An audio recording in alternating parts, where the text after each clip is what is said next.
نحمدہ ونصلی علی رسولہ الکریم اما بعد۔ معزز سامعین، السلام علیکم ورحمۃ اللہ وبرکاتہ۔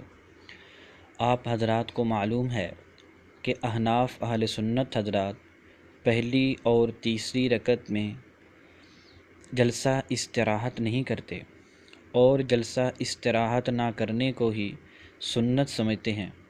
الحمدللہ احناف کے پاس اپنے موقف پر بہت ساری احادیث مرفوعہ اور صحابہ کرام کے آثار موجود ہیں، جبکہ غیر مقلدین حضرات پہلی اور تیسری رکعت کے بعد جلسہ استراحت کو سنت سمجھتے ہیں۔ احناف حضرات اپنی تقاریر میں اور اپنی تحاریر میں بہت سارے دلائل پیش کرتے رہتے ہیں، اور غیر مقلدین حضرات اپنی عادت بد کے مطابق مختلف حیل و بہانوں سے احناف کے دلائل کو رد کرتے رہتے ہیں۔ آج ہم انشاءاللہ آپ کے سامنے جلسہ استراحت کی نفی پر غیر مقلدین کے مرکزی ادارے سے چھپی ہوئی ان کی مرکزی کتاب نماز نبوی سے جلسہ استراحت کی نفی پیش کرنا چاہتے ہیں۔ آپ کو پتہ ہے کہ غیر مقلدین کا کتابیں چھاپنے کا مرکزی ادارہ ہے دارالسلام۔ دارالسلام نے ایک کتاب چھاپی ہے جس کتاب کا نام ہے نماز نبوی، اور اس کتاب کے لکھنے والے ہیں ڈاکٹر شفیق الرحمن۔ یاد رہے کہ یہ ڈاکٹر صاحب توصیف الرحمن راشدی اور پروفیسر طالب الرحمن کے بھائی ٹھیٹھ غیر مقلد ہیں، اور اس کتاب کی تحقیق و تخریج کی ہے ابو الطاہر زبیر علی زئی نے، مشہور متعصب غیر مقلد عالم ہے جیسا کہ آپ جانتے ہیں، اور اس کتاب کی تصحیح و تنقیح کی ہے حافظ صلاح الدین یوسف نے اور عبدالصمد رفیقی نے، اور یہ کتاب ماشاءاللہ چھپی ہے غیر مقلدین کے مرکزی اشاعتی ادارہ دارالسلام سے۔ 4 افراد پر مشتمل ٹیم نے جو کتاب تیار کر کے آپ کے سامنے پیش کی ہے نماز نبوی کے نام سے، بہت اچھے ورک کے ساتھ انہوں نے اس کو چھاپا ہے، بڑی اس کی تعریفیں کرتے ہیں اور مفت لوگوں کو بانٹتے ہیں تاکہ وہ لوگ فرقہ غیر مقلدیت میں داخل ہو جائیں۔ الحمدللہ اسی کتاب سے ہم آپ کے سامنے احناف کے موقف پر واضح دلیل پیش کریں گے، جس کے بعد انشاءاللہ کسی غیر مقلد کے لیے انکار کی گنجائش نہیں ہوگی۔ یہ آپ کے سامنے کتاب ہے نماز نبوی صحیح احادیث کی روشنی میں، آپ دیکھ سکتے ہیں۔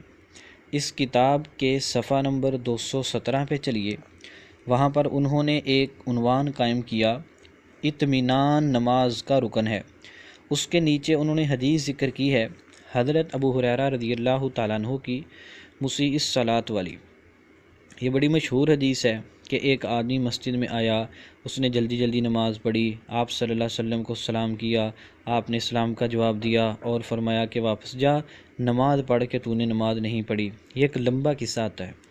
پھر وہ 2-3 بار اس آدمی نے ایسے ہی کیا، پھر آپ صلی اللہ علیہ وسلم سے اس نے کہا کہ مجھے نماز پڑھنے کا طریقہ بتلا دیں، تو آپ صلی اللہ علیہ وسلم نے اس کو نماز کا طریقہ بتلایا۔ ذرا میں آپ کے سامنے پڑھ دیتا ہوں درمیان سے یہ حدیث کہ آپ صلی اللہ علیہ وسلم نے اس کو کون سا طریقہ بتلایا۔ یہ بھی یاد رہے کہ جو میں آپ کے سامنے عبارت پڑھ رہا ہوں یہ غیر مقلدین کی کتاب نماز نبوی کی عبارت ہے۔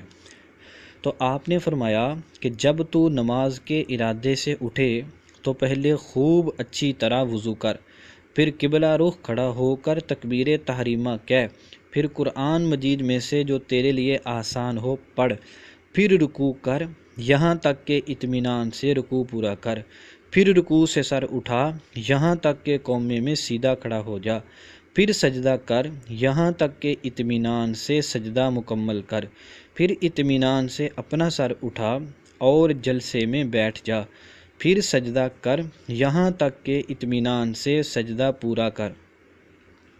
معزز سامعین، آپ عبارت کو غور سے دیکھیں اور یہ بھی بات اپنے ذہن میں رکھیں کہ یہاں پر وہ بات دوسرے سجدہ کی کر رہے ہیں، پہلے سجدہ کی بات مکمل ہو چکی ہے۔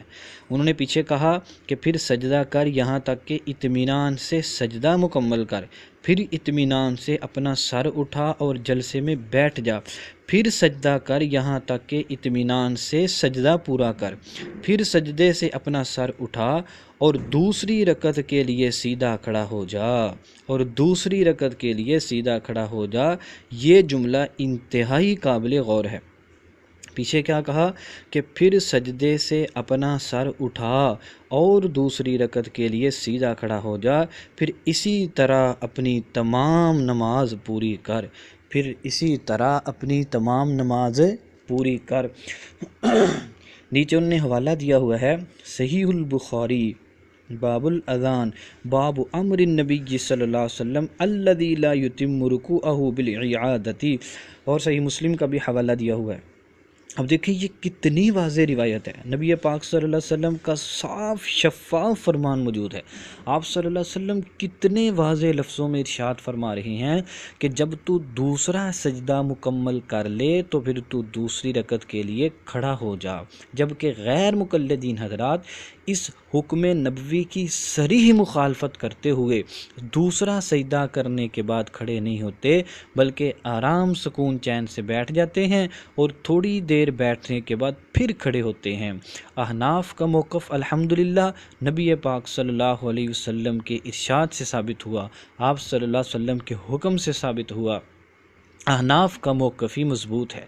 باقی وہ جو حضرت مالک بن حویرث رضی اللہ تعالیٰ عنہ کی حدیث میں آتا ہے، اس کا واضح جواب تو یہ ہے کہ وہ حدیث فعلی ہے اور یہ حدیث قولی ہے۔ اس میں آپ صلی اللہ علیہ وسلم کا حکم ہے، آپ کا ارشاد ہے، امر ہے، اور آپ کو یہ بات پتہ ہے کہ جب دو احادیث متعارض ہو جائیں، ایک ان میں سے قولی ہو دوسری فعلی ہو، ایک میں حکم ہو دوسری میں عمل ہو، تو حکم کو ترجیح ہوتی ہے، لہذا یہاں بھی حکم کو ترجیح ہونی چاہیے، کیونکہ فعل میں احتمال ہوتا ہے۔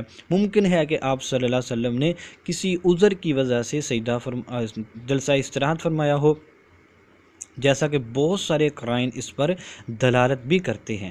اور خلاصہ ہماری بات کا کیا نکلا کہ غیر مقلدین کی مرکزی کتاب نماز نبوی نے احناف کے حق میں گواہی دی کہ نبی پاک صلی اللہ علیہ وسلم کا حکم ہے کہ دوسری رکعت کے بعد بندہ جلسہ استراحت نہ کرے، یعنی جب بندہ دوسرا سجدہ کر لے تو دوسری رکعت کے لیے سیدھے کھڑے ہو جانا چاہیے، بیٹھنا نہیں چاہیے۔